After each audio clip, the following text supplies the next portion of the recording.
రోజు నుంచి మన ఛానల్‌లో వెబ్ డెవలప్‌మెంట్‌కి సంబంధించిన ఫుల్ కోర్స్‌ని ఎక్స్‌ప్లెయిన్ చేస్తున్నాను. ఈ వీడియో అనేది వెబ్ డెవలప్‌మెంట్ స్టార్ట్ చేసే ముందు మనకి కొన్ని టర్మ్స్ అనేవి తెలియాలి. వెబ్‌సైట్ అంటే ఏంటి? వెబ్ పేజ్ అంటే ఏంటి? వెబ్ సర్వర్ అంటే ఏంటి? వెబ్ క్లయింట్ అంటే ఏంటి? ఇలా ఇవి తెలియకుండా స్టార్ట్ చేసిన యూజ్ అనేది ఉండదు. వెబ్ డిజైనింగ్ అన్నా, వెబ్ డెవలప్‌మెంట్ అన్నా ఏంటంటే వెబ్‌సైట్‌ని క్రియేట్ చేసే ప్రాసెస్‌నే web designing or web development అంటారు. మరి వెబ్‌సైట్ అంటే ఏంటంటే కలెక్షన్ ఆఫ్ వెబ్ పేజెస్. అంటే ఒక వెబ్‌సైట్‌లో నెంబర్ ఆఫ్ వెబ్ పేజెస్ ఉంటాయి. గ్రూప్ ఆఫ్ వెబ్ పేజెస్‌ని కలిపి మనం వెబ్‌సైట్ అంటారు. మనం వెబ్‌సైట్‌ని డెవలప్ చేసేటప్పుడు దాన్ని ఒక వెబ్ పేజ్‌లోనే డెవలప్ చేస్తే దానివల్ల తర్వాత మోడిఫికేషన్స్ చేయడం అనేది కష్టమవుతుంది. కాబట్టి మనం ఏం చేస్తామంటే మన వెబ్‌సైట్‌లో ఫంక్షనాలిటీని బేస్ చేసుకొని లేదా డిఫరెంట్ క్రైటీరియాని బేస్ చేసుకొని మనం ఒక్కొక్క దాన్ని ఒక్కొక్క వెబ్ పేజ్‌లో రాసి లింక్ చేయాలి. ఒక పేజ్ నుంచి ఇంకో పేజ్‌కి. వెబ్ పేజ్ అంటే ఏంటంటే అది హెచ్‌టీఎంఎల్ డాక్యుమెంట్. హెచ్‌టీఎంఎల్ డాక్యుమెంట్ అంటే ఏంటి? హెచ్‌టీఎంఎల్ డాక్యుమెంట్‌లో ఏముంటాయి? హెచ్‌టీఎంఎల్ ఎలిమెంట్స్ ఉంటాయి. అలా మనం రాసిన వెబ్ పేజెస్ అన్నిటిని కంబైన్ చేస్తే మనకొక వెబ్‌సైట్ వస్తుంది. ఈ వెబ్‌సైట్‌ని డిజైన్ చేసే ప్రాసెస్‌నే వెబ్ డెవలప్‌మెంట్ అంటారు. ఏదైనా బ్రౌజర్‌లోనో ఏదైనా టైప్ చేస్తే ఏం జరుగుతుందో తెలుసుకోవాలి. ఇప్పుడు నేను ఎన్‌డీటీవీ అని టైప్ చేశానంటే మనకి కొన్ని లింక్స్ వస్తాయి. ఎన్‌డీటీవీకి సంబంధించినయి. ఇప్పుడు ఇక్కడ www.ndtv.com అని ఉంది కదా! అది డొమైన్ నేమ్. అంటే ఏంటంటే మన కంప్యూటర్‌లో లేదు ఎన్‌డీటీవీ వెబ్‌సైట్ అనేది. వేరే ప్లేస్‌లో ఎక్కడో ఉంది. దాన్ని మనం చూడాలంటే ప్రాసెస్ ఉంది. ఇలా ఎన్‌డీటీవీ న్యూస్ అని టైప్ చేసి దీని మీద క్లిక్ చేయగానే ఒక రిక్వెస్ట్ అనేది ఎళ్తుంది. ఎక్కడికెళ్తుందంటే ఆ ఎన్‌డీటీవీ వెబ్‌సైట్ అనేది ఎక్కడుందో అక్కడికెళ్తుంది. కానీ మనకి ఎన్‌డీటీవీ వెబ్‌సైట్ ఎక్కడుందో తెలియాలి కదా! అంటే ఒక చోట ఉంది అంటే ఏంటి? ఒక కంప్యూటర్‌లో ఉన్నట్టే కదా! మనం ఒక కంప్యూటర్‌ని ఎలా ఐడెంటిఫై చేస్తామంటే దాని యొక్క ఐపీ అడ్రెస్‌ని బట్టి. సో, ఐపీ అడ్రెస్ అనేది ఏంటంటే ఒక నంబర్. అది యూనిక్ అనమాట.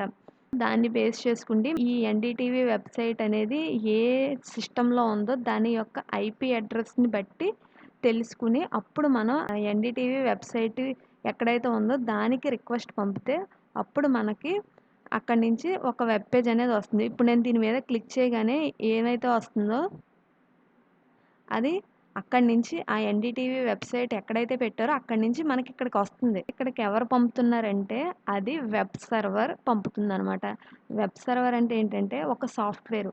ఆ సాఫ్ట్‌వేర్‌లో మనం మన వెబ్‌సైట్‌ని పెట్టినట్టయితే ఎవరైతే ఈ ఈ ఎన్‌డీటీవీ.com అనే వెబ్‌సైట్‌కి రిక్వెస్ట్ పంపారో అప్పుడు ఆ వెబ్ సర్వర్ ఏం చేస్తుందంటే మనం కాన్ఫిగర్ చేయాలి. ఎలా అంటే జస్ట్ డైరెక్ట్ ఎన్‌డీటీవీ.com అని అడిగితే ఏ పేజ్‌ని పంపాలి? ఇది ఇప్పుడు మనకొచ్చింది కదా! ఇదొక వెబ్ పేజ్. సో, ఇందులో చాలా వెబ్ పేజెస్‌కి లింక్స్ ఉంటాయి. అంటే ఇప్పుడు నేను ఇక్కడ లేటెస్ట్ అని ఉంది కదా! దీని మీద క్లిక్ చేస్తే ఇంకో పేజ్ ఓపెన్ అవుతుంది. ఎన్‌డీటీవీ.com అనేది ఒక వెబ్‌సైట్. దాంట్లో ఎన్ని పేజెస్ ఒక్కొక్క దాని మీద క్లిక్ చేసినప్పుడు ఒక్కొక్క పేజ్ అనేది ఓపెన్ అవుతుంది. సో, వీటన్నిటిని లింక్ చేసి మనకి ఒక వెబ్‌సైట్ క్రియేట్ చేస్తారు. ఏదైనా టైప్ చేసి ఆ వెబ్‌సైట్ మీద క్లిక్ చేసినట్టయితే మనకి ఫస్ట్ జరిగేదేంటంటే బ్రౌజర్‌లు వాడుతున్నాం కదా! ఈ బ్రౌజర్‌నే వెబ్ క్లయింట్ అంటారనమాట. వెబ్ క్లయింట్ అంటే ఏంటంటే జనరల్‌గా క్లయింట్ అంటే ఏంటి? రిక్వెస్ట్ చేసేవారు. ఇప్పుడు మన వెబ్ బ్రౌజర్ ఏం రిక్వెస్ట్ చేస్తుంది? ఈ వెబ్‌సైట్ గురించి రిక్వెస్ట్ చేస్తుంది. సో, వెబ్ క్లయింట్ అంటే ఏంటంటే ఒక రిక్వెస్ట్‌ని సర్వర్‌కి పంపేది. సో, వెబ్ క్లయింట్‌కి ఎగ్జాంపుల్ ఏంటంటే బ్రౌజర్ అనమాట. క్రోమ్ బ్రౌజర్ గానీ, మొజిల్లా ఫైర్‌ఫాక్స్ గానీ, ఇంటర్నెట్ ఎక్స్‌ప్లోరర్ గానీ ఇవన్నీ వెబ్ బ్రౌజర్స్. వెబ్ బ్రౌజర్స్ అంటే ఏంటంటే వెబ్ క్లయింట్స్. వీటి ద్వారానే మనం వేరే మెషిన్‌లో ఉన్న వెబ్ పేజెస్‌ని మనం యాక్సెస్ చేసుకోగలుగుతాం. అంటే రిక్వెస్ట్ పంపి ఆ రిక్వెస్ట్‌ని రిసీవ్ చేసుకొని దాన్ని మనకి ప్రెజెంట్ చేసే కెపాసిటీ అనేది వెబ్ బ్రౌజర్‌కి ఉందనమాట. ఇప్పుడు మనం వెబ్ బ్రౌజరు ఈ ఎన్‌డీటీవీ వెబ్‌సైట్ ఎక్కడైతే ఉందో, ఏ మెషిన్‌లో అయితే ఉందో దానికి రిక్వెస్ట్ పంపాలి. దానికి రిక్వెస్ట్ పంపాలంటే దాని యొక్క ఐపీ అడ్రెస్ తెలియాలి. కానీ మనం ఇక్కడ ఓన్లీ ఎన్‌డీటీవీ.com అనే టైప్ చేసాం. కానీ దాని ఐపీ అడ్రెస్ మనకి తెలియాలంటే ఏం జరుగుతుందంటే ఫస్టు డీఎన్ఎస్ సర్వర్ అనేది ఇంకో సర్వర్ ఉంటుంది. దానికి రిక్వెస్ట్ పంపుద్ది. ఎలాగా? ఈ ఎన్‌డీటీవీ .com అనే వెబ్సైట్ ఏ ఐపీ అడ్రస్లో ఉంది అన్నట్టుగా రిక్వెస్ట్ అనేది వెళ్తుంది డిఎన్ఎస్ సర్వర్కి. డొమైన్ నేమ్కి మన యొక్క ఐపీ అడ్రస్కి లింక్ చేసి డిఎన్ఎస్ సర్వర్లో పెడతారు. మనం ఎప్పుడైతే ఎన్డీటీవీ రిక్వెస్ట్ పంపామో అప్పుడు NDTV.com ఉన్న ఐపీ అడ్రస్ని డిఎన్ఎస్ సర్వరు మన బ్రౌజర్కి ఇస్తుంది. అప్పుడు మన బ్రౌజర్ ఏం చేస్తుందంటే ఆ ఐపీ అడ్రస్కి రిక్వెస్ట్ అనేది పంపుతుంది. ఆ ఐపీ అడ్రస్కి రిక్వెస్ట్ పంపిందంటే ఆ రిక్వెస్ట్ని ప్రాసెస్ చేసేవాళ్ళు అక్కడ ఉండాలి కదా. ఆ రిక్వెస్ట్ని ప్రాసెస్ చేసేది మనకి కావాల్సిన రిజల్ట్ ఇచ్చేదే వెబ్ సర్వర్ అనమాట. వెబ్ క్లయింట్ అంటే ఏంటంటే వెబ్ బ్రౌజర్. అదేం చేస్తుందంటే ఒక రిక్వెస్ట్ని పంపుతుంది. ఒక రిక్వెస్ట్ అనేది దేనికి, వెబ్ పేజ్కి కానీ వెబ్సైట్కి కానీ. ఆ రిక్వెస్ట్ని ఎవరు రిసీవ్ చేసుకుంటారు, మన యాక్చువల్ వెబ్సైట్ ఎక్కడైతే ఉందో ఆ మెషిన్లో అంటే ఆ కంప్యూటర్లో కానీ ఆ ల్యాప్టాప్లో కానీ వెబ్ సర్వర్ సాఫ్ట్వేర్ని మనం ఇన్స్టాల్ చేసుకోవాలి. మనకి ఇక్కడ క్రోమ్ అనేది కూడా ఒక సాఫ్ట్వేరే. అంటే క్రోమ్ అంటే ఏంటి, వెబ్ క్లయింట్ సాఫ్ట్వేరే, వెబ్ సర్వరు సాఫ్ట్వేర్. ఇప్పుడు ఈ సాఫ్ట్వేర్ నుంచి ఆ సాఫ్ట్వేర్కి రిక్వెస్ట్ వెళ్ళి ఒక వెబ్ పేజ్ అనేది మనకు వస్తుంది. ఇంగ్లీష్లో కానీ తెలుగులో కానీ ఎవరినైనా ఏదైనా రిక్వెస్ట్ చేయాలంటే ఒక ఫార్మాట్ ఉంటుంది కదా. రిక్వెస్ట్ చేయడానికి డిమాండ్ చేయడానికి డిఫరెన్స్ ఉంటుందిగా. అంటే మనం రిక్వెస్ట్ చేయడానికి ఈ వర్డ్స్ వాడాలి అని మనకి ఎలా అయితే రూల్స్ ఉన్నాయో ఇక్కడ కూడా క్లయింట్ అనేది సర్వర్కి రిక్వెస్ట్ పంపాలంటే కొన్ని రూల్స్ ఉంటాయి. ఆ రూల్స్నే ఇక్కడ ప్రోటోకాల్స్ అంటారు. వెబ్ క్లయింట్ వెబ్ సర్వర్కి రిక్వెస్ట్ పంపడానికి యూజ్ చేసే ప్రోటోకాల్ని HTTP ప్రోటోకాల్ అంటారు. రిక్వెస్ట్ పంపేటప్పుడు HTTP రిక్వెస్ట్ ప్రోటోకాల్ ఉంటుంది. HTTP ప్రోటోకాల్లో రిక్వెస్ట్కి సంబంధించి సెపరేట్ రూల్స్ ఉంటాయి, రెస్పాన్స్కి సంబంధించి సెపరేట్ రూల్స్ ఉంటాయి. సో వెబ్ క్లయింట్ అంటే ఏం చేస్తుంది, HTTP రిక్వెస్ట్ని పంపుతుంది. వెబ్ సర్వర్ ఏం చేస్తుంది, HTTP రెస్పాన్స్ని పంపుతుంది. వాటికి డిఫరెంట్ స్ట్రక్చర్ అంటే ఫార్మేట్ అనేది ఉంటుంది. ఒక రిక్వెస్ట్ అనేది ఎలా పడితే అలా పంపం కదా. ఒక పర్టికులర్ ఫార్మేట్ అనేది ఆల్రెడీ డిఫైన్ చేసి పెట్టారు. అలాగా ఈ బ్రౌజర్ పంపుతుంది. అదే ఫార్మేట్లో అక్కడ వెబ్ సర్వర్ అనేది మనకి రెస్పాన్స్ అనేది ఇస్తుంది. ఇది వెబ్సైట్ అంటున్నాం కదా. NDTV.com అనేది వెబ్సైట్. ఇందులో ఉన్న ప్రతి లింక్ ఒక్కొక్క వెబ్ పేజ్కి లింక్ చేసి ఉంటుంది. సో ఇప్పుడు నేను మొబైల్స్ మీద క్లిక్ చేస్తే దానికి సంబంధించిన వెబ్ పేజ్ వస్తుంది. ఒక వెబ్ పేజ్ అంటే ఏంటి, HTML డాక్యుమెంట్. ఈ HTML డాక్యుమెంట్ యాక్చువల్గా ఎలా ఉంటుందంటే, ఇప్పుడు దీని మీద మనం రైట్ క్లిక్ చేసి వ్యూ పేజ్ సోర్స్ అనే దాని మీద క్లిక్ చేస్తే ఇది వచ్చింది కదా. మనకి వెబ్ సర్వర్ అనేది మనం రిక్వెస్ట్ పంపినప్పుడు ఇలా ఇస్తుంది. దాన్ని మన బ్రౌజరు ఇలా అరేంజ్ చేస్తుంది. ఇలా అరేంజ్ చేయమని ఎవరు చెప్తారంటే ఇక్కడ కోడ్ ఉంటుంది. ఆ కోడ్ని బేస్ చేసుకుని HTML కోడ్ని బేస్ చేసుకుని ఇలా అరేంజ్ చేస్తుంది. ఒక సైట్కి రిక్వెస్ట్ పంపినప్పుడు అంటే ఆ రిక్వెస్ట్ పంపడం అంటే ఏంటి, మనం టైప్ చేస్తే ఆ టైప్ చేసినప్పుడు వెబ్ బ్రౌజర్ అనేది వెబ్ సర్వర్ ఎక్కడైతే ఉందో, ఏ ఐపీ అడ్రస్ దగ్గర అయితే ఉందో అక్కడికి ఒక రిక్వెస్ట్ వెళ్తుంది.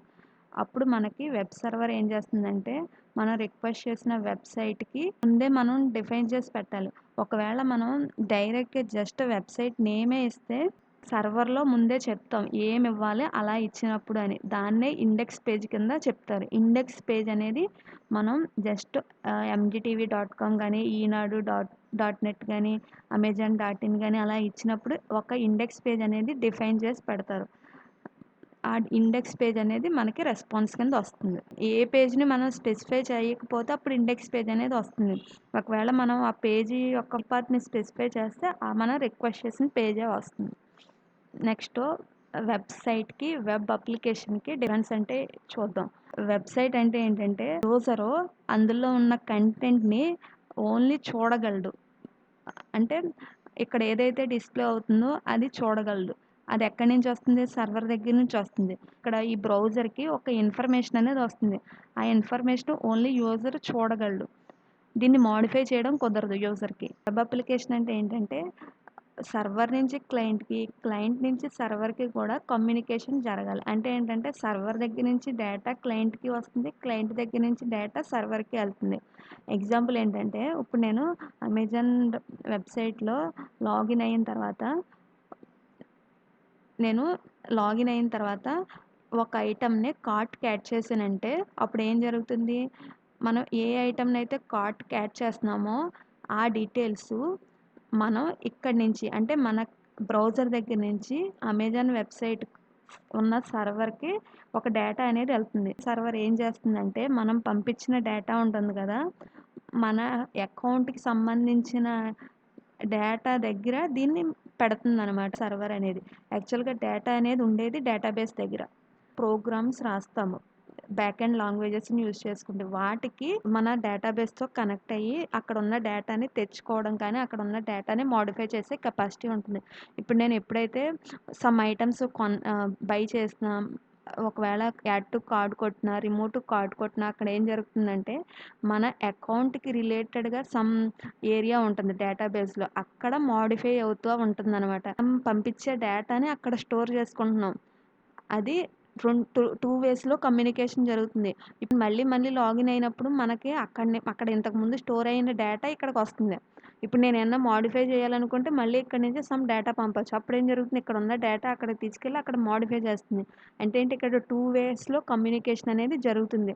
మనం ఇక్కడి నుంచి డేటా అక్కడ పంపుతున్నాం. అక్కడి నుంచి ఇక్కడికి డేటా తెచ్చుకుంటున్నాం. ఇలా జరిగేదాన్ని వెబ్ అప్లికేషన్స్ అంటారు. వెబ్ అప్లికేషన్ కూడా వెబ్‌సైటే, కానీ ఎక్స్‌ట్రా ఫంక్షనాలిటీస్ ఉంటాయన్నమాట. యూజర్ ఇంటరాక్ట్ అవ్వడం కానీ, డీటెయిల్స్‌ని మోడిఫై చేయడం కానీ, యూజర్ డేటాని పంపడం కానీ, ఇలా ఈ యాక్టివిటీస్ అనేవి వెబ్ అప్లికేషన్‌లోనే జరుగుతాయి. వెబ్‌సైట్ అంటే ఏంటంటే ఓన్లీ మనం వచ్చింది చూడడం వరకు. Next dynamic web page, static web పేజ్‌కి డిఫరెన్స్ చూద్దాం. డైనమిక్ వెబ్ పేజ్ అంటే ఏంటంటే, మనం ఏది ఓపెన్ చేసినా మనకొచ్చేది వెబ్ పేజే. ఒక వెబ్ పేజ్ నుంచి ఇంకో వెబ్ పేజ్‌కి లింక్స్ ఉంటాయి.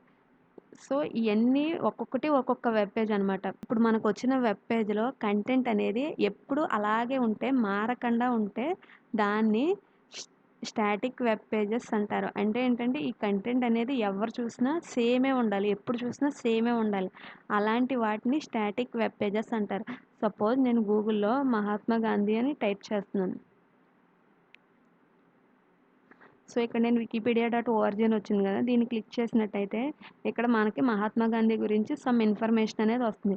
ఈ కంటెంట్ అనేది మనం ఇప్పుడు చూసినా, 1 ఇయర్ ఆగి చూసినా, 10 ఇయర్స్ ఆగి చూసినా ఈ కంటెంటే ఉంటుంది. ఇలాంటి వాటిని స్టాటిక్ వెబ్ పేజెస్ అంటారు. ఈ కంటెంట్ అనేది మారకండా ఉంటే అలాంటి వాటిని స్టాటిక్ వెబ్ పేజెస్ అంటారు. ఇప్పుడు డైనమిక్ వెబ్ పేజెస్ అంటే ఏంటంటే, మనం ఇప్పుడు చూసినప్పుడు ఒకటి, మనకక్కడ ఉన్న డేటా అనేది ఒక్కొక్క యూజర్‌ని బట్టి మారొచ్చు. ఒక్కొక్క లొకేషన్ బట్టి మారొచ్చు. ఒక్కొక్క టైంలో ఒక్కోటి రావచ్చు. ఒక ఎగ్జాంపుల్ ఏంటంటే, ఇప్పుడు మనకి లైవ్ క్రికెట్ స్కోర్ వెబ్‌సైట్స్ ఉంటాయి గదా! ఆ వెబ్‌సైట్స్‌లో మనకి స్కోర్ అనేది టైమ్ టు టైమ్ మారుతా ఉంటుంది. అంటే ఇప్పుడు చూసిన స్కోర్ అనేది మళ్ళీ మనం కొంచెంసేపు ఆగి ఓపెన్ చేస్తే ఆ సైటు అక్కడున్న ఇన్ఫర్మేషన్ అనేది మారుతా ఉంటుంది. అప్పుడు ప్రెజెంట్ ఏదైతే లైవ్ స్కోర్ ఉందో అది చూపిస్తుంది. అంటే ఏంటి, అందులో ఉన్న డేటా అనేది ఫిక్స్ కాదు. మనకు చూపిచ్చేది. మారుతా ఉంటుంది. అదే ఇప్పుడు వెదర్ రిపోర్ట్ తీసుకున్నామనుకోండి. అవి మనం ఎక్కడున్నామో ఆ లొకేషన్ టెంపరేచర్ ఎంతుందో చూపిస్తుంది. ఇవాళ చూసిన టెంపరేచర్ రేపు చూపించదు. అంటే ఇప్పుడు డే టు డే మారుతుంది. టైమ్ టు మారుతుంది. ప్లేస్ టు ప్లేస్ మారుతుంది. ఫేస్‌బుక్ అనే వెబ్‌సైట్ తీసుకుంటే అందులో పోస్ట్‌లు, వీడియోస్ అవి ఉంటాయి కదా! అవి నేను ఓపెన్ చేస్తే నా అకౌంట్స్‌లో నా ఫ్రెండ్స్‌కి సంబంధించినయి, నేను లైక్ చేసిన పేజెస్‌కి సంబంధించినది డేటా వస్తుంది. అదే వేరే వాళ్ళు లాగిన్ అయితే వాళ్ళకి సంబంధించిన డేటా వస్తుంది. అంటే ఏంటి, అక్కడ కంటెంట్ అనేది పర్సన్ టు పర్సన్ మారుతుంది. అలా ఉన్న వాటిని డైనమిక్ అంటారనమాట. వెబ్‌సైట్‌కైతే డైరెక్ట్‌గా బ్రౌజర్ నుంచి సర్వర్‌కెళ్ళి రిక్వెస్ట్ అనేది సర్వర్ డైరెక్ట్‌గా మనకు వెబ్ పేజ్‌ని ఇచ్చేస్తుంది. అదే వెబ్ అప్లికేషన్‌లో ప్రాసెస్ ఎలా జరుగుతుందంటే, రిక్వెస్ట్ అనేది బ్రౌజర్ నుంచి సర్వర్‌కెళ్ళి, ఇప్పుడు సర్వర్ ఏం చేస్తుందంటే, ఈ వెబ్ సర్వరు ఇంకొక సర్వర్ అనేది ఇక్కడ ఉంటుంది. అప్లికేషన్ సర్వర్ అని. ఆ అప్లికేషన్ సర్వర్‌కి మళ్ళీ ఇది రిక్వెస్ట్ పంపుతుంది. ఒక రిక్వెస్ట్‌ని ఇక్కడికి పంపుతుంది. సో, ఇక్కడ ఈ అప్లికేషన్ సర్వర్‌లో మనం ఏం చేస్తామంటే, యూజర్ రిక్వెస్ట్‌ని బేస్ చేసుకుండి ఏది రిజల్ట్ ఇవ్వాలో కోడ్ రాసి మనమే ఒక వెబ్ పేజ్ క్రియేట్ అయ్యేలా డైనమిక్‌గా. అంటే ఇప్పుడు స్టాటిక్ అనుకోండి, ఒక హెచ్‌టీఎంఎల్ డాక్యుమెంట్ అనేది ఆల్రెడీ క్రియేట్ చేసేసి ఉంటది. దాన్ని డైరెక్ట్‌గా ఇచ్చేస్తుంది సర్వరు. కానీ ఇప్పుడు వెబ్ పబ్లికేషన్‌లో ఏం జరుగుతుందంటే, మనం రిక్వెస్ట్ పంపుతాం కదా! ఇప్పుడు మన డీటెయిల్స్‌ని కావాలని మనం రిక్వెస్ట్ పంపితే ఏం జరుగుతుందంటే, ఇక్కడ వెబ్ అప్లికేషన్ సర్వర్‌లో ప్రోగ్రామ్స్ రాస్తాం మనం. పీహెచ్‌పీని గాని, జేఎస్‌పీని గాని యూజ్ చేసి మనం ప్రోగ్రామ్స్ రాస్తాం. ఎలాగా, మన డేటాబేస్ నుంచి తెచ్చుకుండి ఒక వెబ్ పేజ్‌ని, ఒక హెచ్‌టీఎంఎల్ ఫైల్‌ని క్రియేట్ చేసేలాగా ఇక్కడ మనం ప్రోగ్రామ్స్ రాస్తాం. ఇలా హెచ్‌టీఎంఎల్ ఫైల్‌ని ఇది క్రియేట్ చేసి మళ్ళీ వెబ్ సర్వర్‌కిస్తే, దాన్ని మన వెబ్ సర్వరు మళ్ళీ మన బ్రౌజర్‌కిస్తుంది. అప్పుడు మన వెబ్ బ్రౌజర్ అనేది మనకి దాన్ని ఒక ఫార్మాట్‌లో డిస్‌ప్లే చేస్తుంది. ఇప్పుడు నేను జీమెయిల్ అనే ఒక అప్లికేషన్ తీసుకున్నట్టయితే ఇందులో నేను లాగిన్ అయినప్పుడు ఆ మెయిల్స్ మాత్రమే తీసుకొచ్చే ఫంక్షనాలిటీ అనేది మనం రాస్తాం. మన బ్రౌజర్‌కి ఇలా వస్తుంది. రైట్ క్లిక్ చేసినట్టే వ్యూ పేజ్ సోర్స్‌లో మనకి వచ్చే రెస్పాన్స్ అనేది ఇలా ఉంటుంది. ఆ రెస్పాన్స్‌ని మన బ్రౌజర్ అనేది ఇలా అరేంజ్ చేస్తుంది. ఇలా ఎలా అరేంజ్ చేయాలో కూడా ఇక్కడ మనం కోడ్ పంపుతాం. హెచ్‌టీఎంఎల్ ద్వారా గానీ, సీఎస్ఎస్ ద్వారా గానీ, జావాస్క్రిప్ట్ కోడ్ గానీ ఇలా పంపుతాం. దీన్ని బేస్ చేసుకుండి ఇలా అరేంజ్ చేస్తుందనమాట బ్రౌజర్ అనేది. ఇప్పుడు ఈ ప్రోగ్రామింగ్ అనేది ఎలాగా జరుగుతుందంటే, నేను పంపితే నాకు సంబంధించిన మెయిల్స్ వచ్చేలా చేయాలి. వేరే వాళ్ళు లాగిన్ అయితే వాళ్ళకి సంబంధించిన మెయిల్స్ వచ్చేలా రాయాలి. దాని యొక్క వాలిడేషన్ కూడా మనం అక్కడ ప్రోగ్రామ్స్ అనేది రాస్తామనమాట. ఎలా జరగాలి అనేది. అదే స్టాటిక్ వెబ్ పేజ్‌లో ఒక హెచ్‌టీఎంఎల్ డాక్యుమెంట్ అనేది ఆల్రెడీ ఉంటుంది. ఒక హెచ్‌టీఎంఎల్ ఫైల్ అనేది ఆల్రెడీ మనకి రాసేసి ఉంటది. దాన్ని జస్ట్ మనకు పంపించేస్తుంది అంతే. మన వెబ్ సర్వర్ అనేది రిక్వెస్ట్ పంపినప్పుడు. ఆ వెబ్ డెవలప్‌మెంట్ అనేది ఎన్ని స్టేజెస్‌లో జరుగుతుందో చూద్దాం. 2 స్టేజెస్ మెయిన్‌గా ఫ్రంట్ ఎండ్, బ్యాక్ ఎండ్. అంటే ఫ్రంట్ ఎండ్ అంటే ఏంటంటే క్లయింట్ సైడ్ మనం ఏదైతే చూడగలుగుతామో దాన్ని డెవలప్ చేయడాన్ని ఫ్రంట్ ఎండ్ డెవలప్‌మెంట్ అంటారు. Back end or server side అంటే ఏంటంటే ఇప్పుడు మనం ఆ రిక్వెస్ట్ పంపినప్పుడు అప్లికేషన్ సర్వర్స్‌లో ప్రోగ్రామ్స్ ఉంటాయి కదా! ఆ ప్రోగ్రామ్స్‌ని డెవలప్ చేయడాన్ని బ్యాక్ ఎండ్ డెవలప్‌మెంట్ గానీ, సర్వర్ సైడ్ డెవలప్‌మెంట్ గానీ అంటారు. ఫ్రంట్ ఎండ్‌లో అంటే మనకి యూజర్‌కి ఏం కనిపించాలో, ఎలా కనిపించాలో, ఎప్పుడెప్పుడు కనిపించాలో మనం ఈ హెచ్‌టీఎంఎల్, సీఎస్ఎస్, జావాస్క్రిప్ట్ అనే లాంగ్వేజెస్‌ని యూజ్ చేసి చెప్తామనమాట. ఫ్రంట్ ఎండ్ డెవలప్ చేయాలంటే మనకి ఖచ్చితంగా హెచ్‌టీఎంఎల్, సీఎస్ఎస్, జావాస్క్రిప్ట్ ఖచ్చితంగా రావాలి. ఇప్పుడు బ్యాక్ ఎండ్‌కి డెవలప్ చేయడానికి మనకి చాలా లాంగ్వేజెస్ ఉంటాయి. చాలా ఫ్రేమ్‌వర్క్స్ ఉంటాయి. మనం వాటిలో ఏదో ఒకటి చూజ్ చేసుకోవాలి. మనకి ఇంట్రెస్ట్ ఉన్న లాంగ్వేజెస్‌ని చూజ్ చేసుకొని దాంట్లో మనం ప్రోగ్రామ్స్ అనేవి రాయాలనమాట బ్యాక్ ఎండ్‌లో. PHP, Java, Python, node JS, pearl ఇలా చాలా ఉంటాయి. మనకి ఏది ఇంట్రెస్ట్ ఉంటే దాంతో స్టార్ట్ చేయాలి. బ్యాక్ ఎండ్‌కెళ్ళే ముందు ఫస్ట్ మనం ఫ్రంట్ ఎండ్‌లో క్లియర్‌గా ఉండాలనమాట. హెచ్‌టీఎంఎల్, సీఎస్ఎస్, జావాస్క్రిప్ట్ కంప్లీట్‌గా నేర్చుకోవాలి. ఇది నేర్చుకున్న తర్వాత ఫ్రేమ్‌వర్క్స్ ఉంటాయి. సీఎస్ఎస్‌కి ఫ్రేమ్‌వర్క్ బూట్ స్ట్రాప్ ఉంటది. డెవలప్‌మెంట్ టైమ్‌ని రెడ్యూస్ చేసేటట్టుగా దాన్ని డెవలప్ చేస్తారు. అంటే మనం ఆల్రెడీ ఉన్న వాటిని యూజ్ చేసుకొని మనకి నచ్చినట్టుగా మార్చుకోవచ్చనమాట. ఫ్రేమ్‌వర్క్స్ వల్ల టైం అనేది సేవ్ అవుతుంది. డెవలప్‌మెంట్ అనేది ఫాస్ట్‌గా అవుతుంది. ఇప్పుడు బ్యాక్ ఎండ్‌లో కూడా పైథాన్‌కి సంబంధించి జాంగో, ఫ్లాస్క్ అని ఫ్రేమ్‌వర్క్స్ ఉన్నాయి. రూబీకి సంబంధించి రూబీ ఆన్ రైల్స్ ఉంది. జావాకి సంబంధించి స్ప్రింగ్ ఉంది.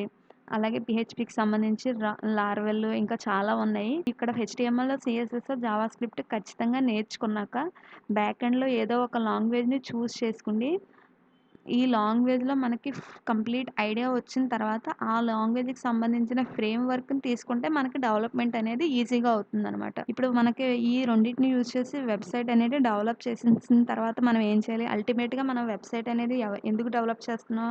యూజరు యూజ్ చేసుకోవాలి. అంటే డెవలప్ చేసిన వెబ్‌సైటు మన దగ్గరే ఉంది. యూజర్ అనేవాడు యూజ్ చేసుకోవాలంటే అప్పుడు మనం ఏం చేయాలి దాన్ని సర్వర్‌లో డిప్లాయ్ చేయాలి. అంటే ఈ డిప్లాయ్‌మెంట్ అనేది కూడా ఒక యాక్టివిటీయే వెబ్ డెవలప్‌మెంట్‌లో. అంటే ఇప్పుడు మనం వెబ్‌సైట్‌ని వేరే వాళ్ళు యాక్సెస్ చేయాలంటే మనం ఖచ్చితంగా మన వెబ్‌సైట్‌ని డిప్లాయ్ చేయాలి. డిప్లాయ్ చేయడం అంటే ఏంటంటే హోస్ట్ చేయడం. అంటే అక్కడ పెట్టడం.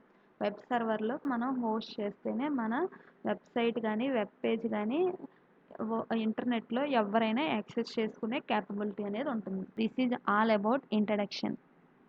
Thank you for watching.